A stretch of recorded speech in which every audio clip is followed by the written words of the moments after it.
Hello, faithful Trylon supporters and friends. I hope everyone is staying safe and staying home if you can. If you can't because you're considered essential services, we want to say thank you for keeping things running for all of us. Since we can't be together to watch movies for the time being, I've been recommending films every week in our weekly email. This week, instead of hearing from just me again, I've also invited my good friend Dan Halsted to recommend a film. Dan is the head programmer at the historic Hollywood Theater in Portland, Oregon. He is a great film programmer, has come up with stuff like Kung Fu Theater. He brought 70mm capabilities back to the Hollywood.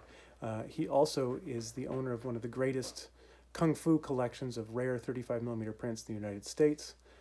If you have come to see a Shaw Brothers film at the theater, 36 Chamber of Shaolin, 8 Diagram Pole Fighter, if you came to see Shogun Assassin, Master of the Flying Guillotine, Mystery of Chess Boxing, you've seen some of Dan's amazing collection, which he has been super generous to the Trylon in allowing us to show some of his stuff.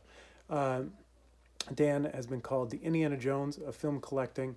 If you've been at a horror-thon, you've seen one of his films as well. Dan is recommending one of the all-time great 1970s crime films and one of my all-time personal favorites as well. The film is Charlie Varrick. So without further ado, here's Dan. Hello, Trylon Cinema. While you're all safe at home, I wanted to recommend one of my all-time favorite movies. When people talk about great crime films, they're usually talking about the film noir of the 1940s and 50s, and there were some really great movies made during that time. But there was also a resurgence of crime films in the 1970s that, for whatever reason, have remained in relative obscurity. And one of the absolute best of these is Charlie Varrick.